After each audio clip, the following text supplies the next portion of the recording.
Hello and welcome to Java Expert Training Program powered by Credible Academy. My name is Mohsin Ahmed. I am trainer and founder at Credible Academy. और आज का हमारा topic है methods. ठीक है, ultimately methods के बारे में हम समझ लेते हैं कि मेथड्स क्या होते हैं। ठीक है ना, मेथड को क्यों यूज करते हैं और मेथड के यूज करने से क्या फायदा होता है। A method is a block of code which only runs when it is called and performs a specific task.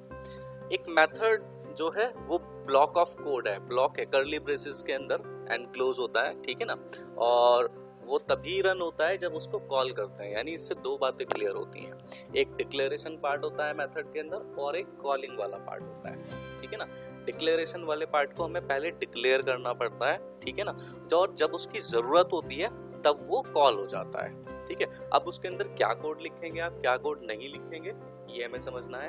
ठीक है ना, और ये जो लिखा है यहाँ पर परफॉर्म्स अ स्पेसिफिक टास्क, इसका क्या मतलब होता है। हमारे पास ऑलरेडी कोई मेथड है, पहले ही हम ये समझते हैं। जावा में जो हम पब्लिक स्टैटिक वॉइड मेन लिखते हैं तो मेन भी अपने आप में मेथड है। ठीक है ना, तो मेन जो मेथड है यानी एक मेथड तो ऑलरेडी वहां पर एग्जिस्ट कर रहा है ना, हम उसको यूज कर रहे हैं।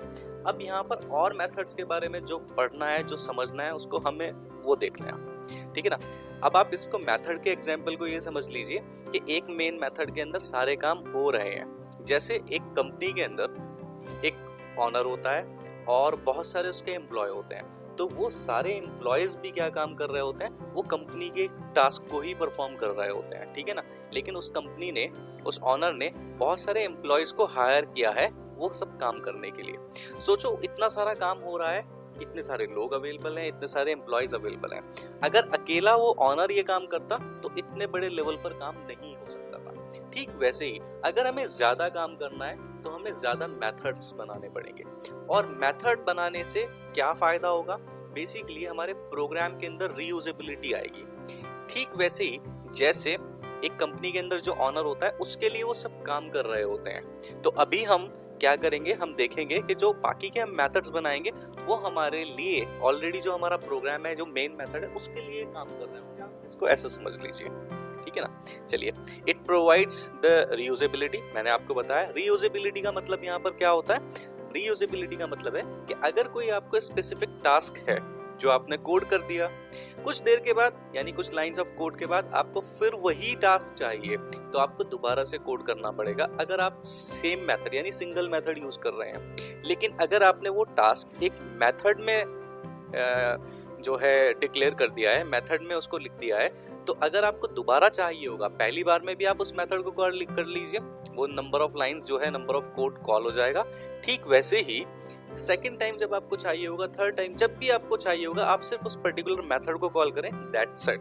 ठीक है ना, तो बहुत ही ज्यादा पावरफुल होते हैं मेथड्स। ठीक है, चलिए हम क्या क्या इसमें देखेंगे, हम वो बता देते हैं आपको जो आज हम टॉपिक में कवर करने वाले हैं। जैसे मेथड डिक्लेरेशन क्या होता है, मेथड की कॉलिंग कैसे करते हैं, ठीक है ना, मेथड को नेम कैसे प्रोवाइड करते हैं। ठीक है ना, टाइप्स ऑफ मेथड क्या होते हैं, यानी टाइप्स ऑफ मेथड का मतलब है दो टाइप के मेथड होते हैं। एक यूजर डिफाइंड मेथड होता है जो पहले से डिफाइन करके रखे हुए हैं, जैसे हम अभी तक पढ़ते आ रहे हैं system dot out dot println एलन। बेसिकली मेरा जो फोकस है वो प्रिंट एलन पर है, तो प्रिंट एलन एक मेथड है। एक और मेथड मैं कॉल करता हूँ, आपने देखा होगा जब हम स्कैनर लगाते हैं तो नेक्स्ट इंट हम यूज करते हैं। नेक्स्ट इंट भी क्या है, प्री डिफाइंड मेथड है, अलग अलग क्लासेस के अंदर डिफाइन है। अलग अलग क्लासेस में क्यों डिफाइन है इसके ऊपर भी हम डिस्कस करेंगे। ठीक है ना, तो दो तरीके से मेथड हो गए, यूजर डिफाइंड मेथड जो पहले से जावा डिजाइनर ने डिफाइन करके रखे हुए हैं, और प्री डिफाइंड मेथड यानी कि हम एज अ प्रोग्रामर हम खुद भी अपने मेथड डिफाइन कर सकते हैं। ठीक है ना, मेथड में आर्ग्यूमेंट्स होती है और रिटर्न टाइप होते हैं। ठीक है ना, तो मेथड्स में जो आर्ग्यूमेंट्स होगी, आर्ग्यूमेंट क्या होती है, ठीक है ना, आर्ग्यूमेंट को पैरामीटर्स भी बोला जाता है। ठीक है ना, तो ये क्या होते हैं और कैसे इन आर्ग्यूमेंट को पास कराते हैं। ठीक है ना, और रिटर्न टाइप क्या होता है, मेथड से जब कोई वैल्यू रिटर्न आती है और जो वैल्यू रिटर्न आ रही है तो उसको रिटर्न टाइप बोलते हैं। ठीक है ना, और उसमें वो टाइप्स क्या होते हैं, ये सब चीज हम देखने वाले हैं। और अल्टीमेटली उसके बाद आता है हमारा रिकर्जन। रिकर्जन क्या होता है, रिकर्जन का मतलब जब एक मेथड अपने आप को कॉल करता है उसे रिकर्जन कहते हैं। ठीक है ना, इन सब को हम प्रैक्टिकली यहाँ पर देखेंगे। उसके बाद कुछ और मेथड्स हैं जिनको मुझे अलग टॉपिक में कवर करना है, लेकिन फिलहाल मेथड के नाम से कुछ चीजें हैं जो आपको यहीं पर क्लियर करके मैं बताकर चलता हूँ। जैसे स्टैटिक मेथड, आपने अभी तक जो है स्टैटिक मेथड मेन को देखा है। आपके दिमाग में हमेशा एक क्वेश्चन आता होगा कि ये मेन मेथड के सामने हमेशा स्टैटिक क्यों लिखा रहता है, ठीक है ना। और एक बहुत कॉमन क्वेश्चन है इंटरव्यूअर का, जब भी इंटरव्यूअर कोई इंटरव्यू क्रैक करने के लिए जाता है, यानी इंटरव्यू के लिए जाता है, तो इंटरव्यूअर उससे क्वेश्चन पूछते हैं कि why main method is static, ठीक है ना। और स्टैटिक मेथड्स कौन से होते हैं, क्या होते हैं, ये सब हम स्टैटिक मेथड के पार्ट में कवर करेंगे। Method overloading, method overloading basically जो कॉन्सेप्ट है वो पॉलीमॉर्फिज्म का कॉन्सेप्ट है। जब हम अपना पॉलीमॉर्फिज्म कर रहे होंगे, ऑब्जेक्ट ओरिएंटेड प्रोग्रामिंग कर रहे होंगे, उसमें एक टॉपिक आएगा पॉलीमॉर्फिज्म, तो हम यहाँ पर मेथड ओवरलोडिंग देखेंगे। एक होता है मेथड ओवरराइडिंग। ओवरराइडिंग जो टॉपिक है वो आता है इनहेरिटेंस का। जब हम इनहेरिटेंस कर रहे होंगे उसमें एक टर्म आएगी मेथड ओवरराइडिंग, तो हम वहां पर ये देखने वाले हैं, ठीक है ना। चलिए कुछ एग्जाम्पल देख लेते हैं। मेथड क्या है अल्टीमेटली, मैंने यहाँ पर क्या किया है, एक क्लास बनाई है टेस्ट मेथड, और उस क्लास के अंदर एक हमारा एज यूजुअल जैसे कि हम मेथड लिखते ही हैं स्टैटिक वॉइड मेन, हमने वो लिखा हुआ है। लेकिन उसके बाद हमने एक और मेथड लगाया है पब्लिक स्टैटिक वॉइड रन। यहाँ रन जो है ना, ये रन एक मेथड है, ठीक है ना, और ये भी मैंने स्टैटिक टाइप बनाया है। बेसिकली अभी फिलहाल मुझे आपको और नॉन स्टैटिक मेथड में नहीं लेकर जाना था, क्योंकि अभी हमें नहीं पता है, अभी सिर्फ हमने जितने मेथड्स देखे हैं वो सब स्टैटिक हैं। तो उस पॉइंट ऑफ व्यू से मैं इस एग्जांपल को, इस लेसन को यहाँ पर कवर कर रहा हूँ। बाद में जब मैं प्रैक्टिकल कराऊंगा तो मैं आपको नॉन स्टैटिक मेथड्स के बारे में भी बताऊंगा, ठीक है ना। चलिए, तो मेन हमारा फोकस है मेथड के ऊपर, ठीक है ना। तो ये जो मैंने पार्ट यहाँ पर लिखा है रन, ये कॉलिंग पार्ट है, और जो नीचे लिखा है बनाया है इसको डिक्लेरेशन बोलते हैं। अब जो मैंने ये कर्ली ब्रेसेस लगाए हैं, उन कर्ली ब्रेसेस के अंदर आप कोई भी फंक्शनैलिटी डाल सकते हैं। एक और बात बता देता हूं मैं आपको, methods basically object oriented programming में बोला जाता है, उन्हीं को फंक्शंस भी बोलते हैं। अगर आपने C++ पढ़ा है तो आपने देखा होगा कि वहां पर फंक्शन, जो वहां पर फंक्शंस होते हैं वही जावा में मेथड्स होते हैं, ठीक है ना। या फिर मैं कहूँ ऑब्जेक्ट ओरिएंटेड प्रोग्रामिंग में उसको मेथड बोलते हैं, और प्रोसीजरल प्रोग्रामिंग के अंदर उनको फंक्शंस बोलते हैं, ठीक है ना। तो मैंने यहाँ पर रन के अंदर कुछ भी एक कोड कर दिया। मान लीजिए मुझे इफ एल्स चेक करना था कि वो इवन है या ऑड है, प्राइम नंबर चेक करना था, कुछ भी मैंने ऐसे किया है, तो अल्टीमेटली मैंने यहाँ पर लिख दिया। अब मैं रन, अगर एक बार रन को कॉल करूंगा तो एक बार रन कॉल हो जाएगा, 2 बार करूंगा तो 2 बार हो जाएगा, 3 बार करूंगा तो 3 बार हो जाएगा। 3 बार मुझे कोड नहीं लिखना पड़ेगा, मुझे सिर्फ रन को कॉल करना होगा। क्या मतलब हुआ इस बात का कि यहाँ पर ये रीयूजेबिलिटी हो रही है, ठीक है ना। और सेकंड इंपॉर्टेंट बात ये है कि हमने इसको नीचे डिक्लेयर किया है, और ठीक है ना, यहाँ पर ये कॉल जो हुआ है हमने इसको नीचे डिक्लेयर किया है। हम इसको ऊपर भी डिक्लेयर कर सकते हैं, नीचे भी डिक्लेयर कर सकते हैं, उससे कोई फर्क नहीं पड़ता है, ठीक है ना। तो ये कॉलिंग है और ये बेसिकली यहाँ से कॉल हो जाएगा। नेक्स्ट हम देखते हैं कुछ मेथड्स होते हैं, जैसे जावा में मैथ के ऑपरेशन करने के लिए कुछ मेथड्स होते हैं, ठीक है ना।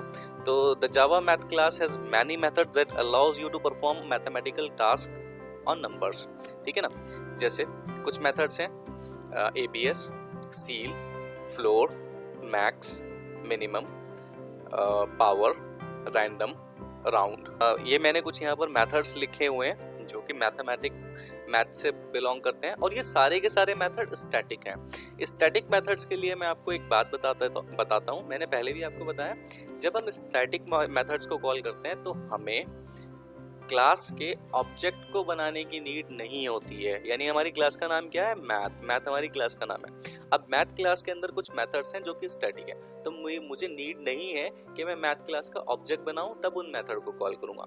मैं सिर्फ मैथ लिखूंगा, डॉट लगाकर ABS को कॉल करूंगा तो वो कॉल हो जाएगा, ठीक है ना। और ये बार बार टॉपिक आ रहा है, स्टैटिक मेथड्स होते हैं, ऑब्जेक्ट बनाने की नीड नहीं होती है। ये हम जब स्टैटिक लेसन्स कर रहे होंगे तो ये सब बात आपको क्लियर हो जाएगी, ठीक है। चलिए, अब नेक्स्ट पार्ट आता है हमारा रिकर्जन का। रिकर्जन मैंने आपको बताया कि जब एक मेथड खुद को कॉल करता है तो वो रिकर्जन कहलाता है। यानी when a method calls itself that process is called recursion and the corresponding method is called responsive method, ठीक है ना, यानी उस प्रोसेस को हम रिकर्जन बोलते हैं और जो रिकर्जन में मेथड यूज हो रहा है उसको हम रिकर्सिव मेथड बोलते हैं। तो आप अब सोच रहे होंगे कि अगर वो बार बार अपने आप को कॉल करेगा तो वो रुकेगा ही नहीं, यानी हम एक मेथड को कॉल करेंगे, ठीक है ना, और वो कुछ लाइन ऑफ कोड चलेगा, फिर वो अपने आप को कॉल कर रहा होगा, वापस से वो अपने आप को कॉल करेगा, फिर कुछ लाइन कोड चलेगी, फिर वो अपने आप को कॉल करेगा, और ये प्रोसेस मल्टीपल टाइम चलता रहेगा जैसे लूप के अंदर होता है। हाँ, आप बिल्कुल ठीक समझ रहे हैं, जैसे लूप के अंदर कोई चीज आप बार बार एग्जीक्यूट करते हैं, वही सेम प्रोसेस रिकर्जन में भी होता है। एक पर्टिकुलर टाइप की प्रॉब्लम को सॉल्व करने के लिए हम रिकर्जन का यूज करते हैं, ठीक है ना, वहां पर हमारे पास जो है बाकी के और जो ऑप्शंस है वो भी काम नहीं करते हैं, यानी लूप काम नहीं करेगा उस पर्टिकुलर प्रॉब्लम को सॉल्व करने के लिए। तो मैं आपको जब रिकर्जन के बारे में प्रैक्टिकल करा रहा हूँ तो मैं आपको बताऊंगा कि वो प्रॉब्लम्स क्या होती है, ठीक है ना। अल्टीमेटली मैं आपको पहले प्रॉब्लम्स बताऊंगा और उसके बाद उसका सॉल्यूशन दूंगा, जिससे कि आपको हमेशा ये बात क्लियर रहे, ठीक है ना। चलिए, this technique provides a way to break complicated problems down into a simple problems which are easier to solve, ठीक है। अब एग्जाम्पल देख लेते हैं रिकर्जन का। Use recursion to add all the numbers up to 10, ठीक है ना। जैसे यहाँ पर एक छोटा सा मैंने एग्जाम्पल लिया हुआ है, इसको थोड़ा समझ लेते हैं। हमने यहाँ पर एक टेस्ट रिकर्जन के नाम से क्लास बनाई है और स्टैटिक मेथड के अंदर हमने क्या किया है, एक मेथड को कॉल किया है जिसका नाम है सम। अब 1 से लेकर 10 तक के आपको क्या करना है, सम करना है, यानी 1 + 2 + 3 + 4 + 5 + 6 + 7 ऐसे करके, ठीक है ना। ये काम रिकर्जन से कैसे करेंगे, आप एक काम कीजिएगा, इस सेम प्रॉब्लम को विदाउट रिकर्जन करके देखना फॉर लूप में, तो थोड़ा सा कॉम्प्लेक्स लगेगा, और रिकर्जन अगर आपको समझ में आ गया तो ये बहुत ईजी हो जाएगा। फिलहाल मैं आपको समझा देता हूँ यहाँ पर ये कैसे वर्क कर रहा है, ठीक है ना। तो मैंने सम को कॉल किया, जब मैं सम को कॉल करूंगा यहाँ पर आ जाएगा, सम के अंदर कितनी वैल्यू है 10 कहाँ पर रिसीव हो जाएगी, के में, ठीक है ना। और मैंने एक कंडीशन लगाई है, इफ अगर k ग्रेटर देन होता है 0 के, ठीक है ना, तो रिटर्न हो जाए, ठीक है ना। रिटर्न क्या होगा, k प्लस सम, और हमने आर्ग्यूमेंट में क्या है k - 1, ठीक है ना।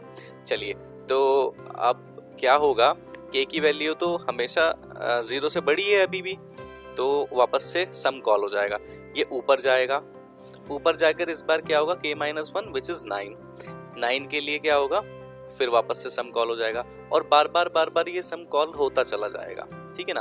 अब इस सम को समझने के लिए, इस एग्जाम्पल को समझने के लिए पहले तो आपको अच्छे से प्रैक्टिस करनी होगी फंक्शंस की, और जब फंक्शन आप अच्छे से प्रैक्टिस कर चुके होंगे फिर उसके बाद आपको जो है रिटर्न टाइप की प्रॉब्लम समझनी होगी, आर्ग्यूमेंट समझना होगा, ठीक है ना।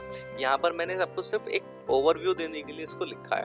जब मैं रिकर्जन का प्रैक्टिकल कराऊंगा तब अल्टीमेटली मैं आपको बहुत अच्छे से डेमोस्ट्रेशन करके बताऊंगा कि ये कैसे वर्क कर रहा है, ये जो बार बार वैल्यू जा रही है ये कहाँ जाकर स्टोर हो रही है और कैसे ये रिटर्न होकर आ रही है। ठीक सेम एग्जाम्पल को हम रिकर्जन के प्रैक्टिकल में लेने वाले हैं, तो आप बिल्कुल भी टेंशन मत लीजिए, यहाँ पर मुझे ओवरव्यू देकर चलना था, ठीक है ना। जब प्रैक्टिकल में मैं इसको अच्छे से क्लियर कर दूंगा। चलिए आगे चलते हैं। कुछ मेथड्स और भी हैं, जैसे डेट एंड टाइम को लेकर कुछ मेथड्स हैं। तो डेट एंड टाइम के लिए जो है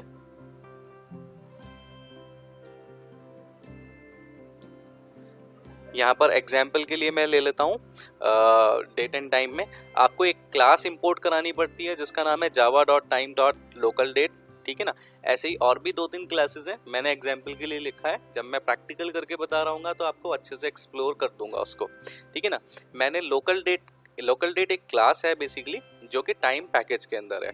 टाइम पैकेज कहाँ पर है, जावा पैकेज में है, ठीक है ना। लोकल डेट मैंने एक ऑब्जेक्ट बनाया और लोकल डेट डॉट नाउ मैंने कॉल किया, ठीक है ना। और माई ऑब्जेक्ट के अंदर क्या आ गया है, मेरी डेट एंड टाइम आ गई है, तो यहाँ पर क्या प्रिंट होगा, डेट एंड टाइम प्रिंट हो जाएगी, ठीक है ना। सिंपल है। और लोकल डेट प्रिंट हो जाएगी, टाइम प्रिंट होने के लिए मुझे दूसरी क्लास यूज करनी होगी, मैं प्रैक्टिकल के टाइम में आपको वो क्लियर करा दूंगा।